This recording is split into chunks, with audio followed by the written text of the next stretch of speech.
앞서 전해드린 대로 미국은 기준금리 동결, 반면에 일본은 17년 만에 기준금리를 인상했습니다.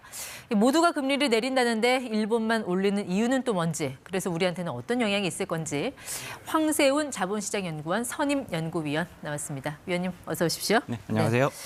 앞서 뉴욕 특파원 보도를 보셨습니다만 파월 의장이 전체적인 맥락을 보면 그냥 교감 선생님 같은 뻔한 발언한 거잖아요. 그런데 왜 증시가 저렇게 환호를 했을까? 네, 일단 원칙론적인 발언이라고 보시면 될 것 같고요. 지금 당장은 금리 인하를 시도하지 않겠지만 향후에는 분명히 금리 인하를 할 가능성이 높다라는 것을 시사를 해줬고요. 네. 그리고 시장은 여기에 굉장히 큰 환호를 했죠. 사실 1월 달, 2월 달 미국의 인플레이션이 예상한 것보다는 훨씬 더 높은 수준에 나왔습니다. 네. 그러다 보니까 이게 금리 인하 예상보다 훨씬 더 늦어지는 거 아닌가, 내지는 올해 금리 인하 한 번 정도 내지는 두 번 정도밖에 못하는 거 아닌가, 이런 걱정이 사실은 많았었거든요. 예. 그렇지만 파월 의장의 발언을 통해서 그렇지 않다. 올해 3번 정도는 거의 확실하게 기준금리를 인하를 할 거니까 네. 시장이 너무 걱정할 필요성이 없다라는 것들이 확인이 됐고요. 예. 이러한 희소식 때문에 주가는 크게 상승하는 모습을 보였죠.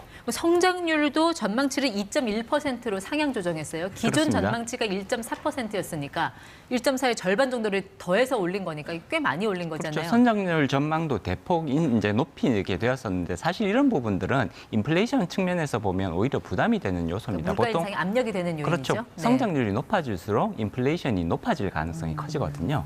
그러니까 일단은 동결했다. 그렇습니다. 다만 속도 조절을 하겠지만 금리 인하를 하기는 하겠다. 점도표도 공개를 했고요. 네, 그렇습니다. 점도표를 보시면 이제 4.6%에서 가장 많은 점이 찍혀 있거든요. 작년 12월 같은 경우에는 4.6%의 6명의 연준 위원들이 4.6%의 점을 찍었습니다. 네. 그렇지만 이번 3월 달에는 무려 9명의 연준 위원들이 4.6%의 점을 찍었거든요. 예. 그만큼 더 많은 수의 연준 위원들이 네. 올해 3번 정도 하는 것이 적당하다라고 생각하고 있다는 것을 시장에 알려주게 되는 거죠. 4.6%, 지금이 5에서 5.5%니까 네네, 그렇습니다. 한 0.75%포인트 내린다고 보면 되겠네요. 올해 안에. 네, 그렇습니다. 그렇기 때문에 올해 안에 3번 정도 0.25%포인트씩 3번 정도 기준금리를 인하할 것이라는 네. 시장에서 전망이 나오는 것이죠. 빠르면 6월부터. 네, 그렇습니다. 네.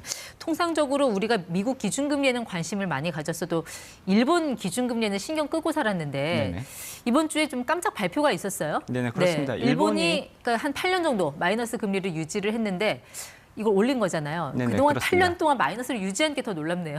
사실은 굉장히 이례적인 이례적인 통화 정책이라고 보셔야 될 것 같고요. 코로나 이후 많은 국가들이 기준금리를 계속해서 올렸습니다. 인플레이션에 대응하기 위해서. 네. 그렇지만 일본은 장기간 계속해서 마이너스 금리를 유지를 했었거든요. 인플레이션이 크게 문제가 되었던 다른 국가들과는 달리 일본에서는 인플레이션이 그렇게 크게 움직이지 않았었는데 네. 작년부터 일본에서 인플레이션이 높아지기 시작했고요. 임금 상승률도 높아지기 시작했습니다. 그러다 보니까 이제 더 이상 마이너스 금리를 유지할 이유가 없다. 네. 그렇게 돼서 제로 금리로 되돌아간 것이죠. 그러니까 임금이 오르고 거기에 따라서 서비스 물가 오르고 이렇게 되면 상품 물가 오르고 기업 실적 좋아지겠네. 선순환 구조가 만들어졌네. 금리 올려도 되겠다. 이런 판단이 섰다라는 것 같아요. 네네, 그래서 그렇습니다. 얼마가 된 거죠? 올려서? 그래서 마이너스 0.1%에서 지금은 0에서 0.1%, 사실상 제로 금리로 복귀했다라고 평가할 수 있습니다. 그런데도 이거를 뭐 17년 만에 정책 변화라고 해서 잃어버린 20년, 30년 이제 끝난 거다. 이런 선언적인 의미로 받아들이기도 하는데 정말 일본 경제가 이제 살아난다. 이렇게 볼 수 있는 겁니까? 일본 경제가 활력을 되찾고 있다는 것은 분명하게 판단할 수가 있을 것 같습니다. 최근 들어서 보면 여러 가지 이제 기업들의 활동, 기업들의 이익 수준부터 시작해서 기업들이 지급하고 있는 임금 수준까지 빠른 속도로 높아지고 있는 건 사실이거든요. 네. 그만큼 이전에 비해서 일본 경제가 활력도를 되찾고 있다고 평가할 수 있습니다. 근데 그날 한 가지 좀 특이했던 게 보통 일본이 금리를 뭐 17년 만에 올렸다고 하면 엔화가 강세로 돌아서야 하는데 그날은 오히려 엔화가 약세였어요. 이건 왜 그랬을까요? 일단 이게 금리를 올리기는 했습니다만 이게 마이너스 금리에서 제로 금리로 돌아갔다는 그런 상징적인 의미만 가지고 있는 거거든요. 네. 사실 마이너스 0.1%와 예. 0%의 금리가 그렇게 크게 차이가 나는 것이냐, 그렇게 이제 큰 차이를 피부로 느끼기는 힘든 것이고요. 네. 그리고 이 환율에 영향을 미치기 위해서는 계속해서 금리 인상을 이어가겠다라는 이런 의지, 시그널들이 나와야 되는데 일본 중앙은행은 올해 추가적인 금리 인상은 사실상 없을 것이다라는 네. 부분들을 이미 시장에다가 전달하고 있거든요. 이렇게 되면 사실 환율이 크게 영향을 받을 이유는 없을 것 같습니다. 그러면 엔저는 계속 된다고 봐야 됩니까? 아니면 오를 가능성이 있다고 봐야 됩니까? 당분간은 엔저가 계속해서 이어질 가능성이 높다고 봐야 되는 거고요. 일본 은행에서 추가적인 금리 인상을 단행하겠다 예. 또는 몇 번 더 금리 인상을 하겠다라는 이러한 시그널들이 나오기 전까지는 계속해서 엔저가 이어질 가능성이 네. 높다고 전망해 볼 수가 있죠. 그래서 궁금한 게 지금 일본이 금리를 올린 게 이 본격적인 어떤 사이클로 들어가는 건지 아니면 기존에 너무나 초완화적인 정책을 써왔으니까 이거를 잠시 회수하는 일시적인 그런 어떤 정책 정상화로 봐야 하는 건지.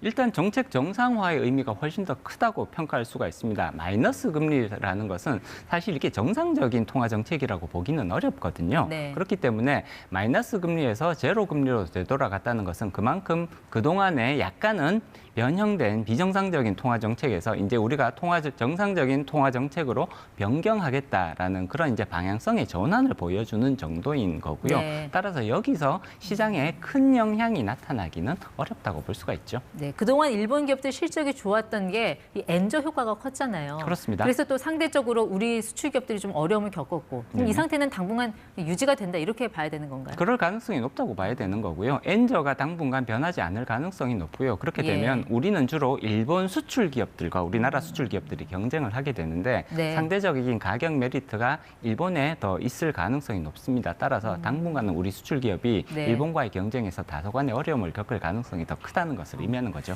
특히 엔화에는 일본 우리 기업들뿐만 아니라 또 일본 여행 가려고 준비하는 분들 네네. 관심 많으시잖아요. 네네. 그분들은 좀 당분간 마음 편하게 여행할 수 있는 거예요? 그러니까 그렇게 서둘지 않으셔도 이거 다시 또 엔화가 높아지면서 그러니까 엔화가 비싸지면서 일본 여행이 비싸지는 것이 아니냐라고 생각하시고 걱정하시는 분들이 계실 네. 텐데 당분간은 그렇게 크게 걱정하지 않으셔도 괜찮을 것 같다. 엔저 현상은 상당 기간 이어질 가능성이 더 높다고 전망해 볼 수가 있습니다. 네. 그리고 엔캐리 트레이드라고 하잖아요. 왜 엔화가 쌀 때 사서 그거를 다른 시장에 투자를 해서 뭐 환차익도 얻고 또 금리에 대한 어떤 투자 수익도 얻는 그런 전략.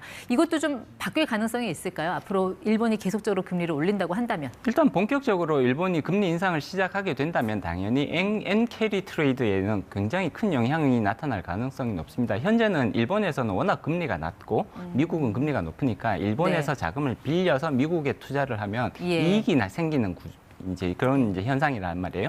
그렇지만 일본이 계속해서 그 기준금리를 인상을 하게 되면 빌려왔던 자금이기 때문에 네. 이자를 지급해야 되는 거고요. 여기에 대한 부담이 커져서 예. 자금이 빠져나와서 일본으로 되돌아갈 가능성은 높아지는 거거든요. 네. 굉장히 큰 금융시장에서의 변화가 나타날 예. 가능성이 있는 것이고요. 네. 지금 당장 그런 현상들이 관찰되고 있지는 않습니다. 그렇지만 일본이 지속적으로 기준금리 인상을 이어간다면 여기에 국제적인 금융시장에서 네. 엔화 자금의 흐름은 상당히 큰 변화를 예. 가져오게 될 것 또 같습니다. 일본 정부는 워낙 또 정부 부채가 많아서 금리를 그렇습니다. 급격하게 올리긴 좀 어려울 것 같고요. 다만 이제 우리 시장에는 그럼 어떤 영향을 줄 것이냐. 우리가 다음 달에 금융통화위원회 있지 않습니까? 네네. 우리의 기준금리 결정에는 이 미국과 일본의 움직임이 어떤 영향을 줄 걸로 보세요? 일단 미국이 기준금리 인하를 한다는 일본의 영향은 사실상 그렇게 크지는 않다고 봐야 될 것 같고요. 이 반대 방향이잖아요. 그렇지만 미국이 계속해서 기준금리 인하를 단행한다면 국내 통화 정책에도 크게 영향을 미칠 수밖에 없고요. 네. 우리도 하반기 조금 늦은 하반기 쪽에서 예. 기준금리 인하를 단행할 가능성은 점점 더 높아지고 있다. 다만 네. 상반기까지는 한국은행의 기준금리 인하 가능성은 매우 낮은 수준이라고 평가해 볼 수가 있습니다. 알겠습니다. 한미일 금리 삼국지 황세훈 연구위원에게 들었습니다. 고맙습니다.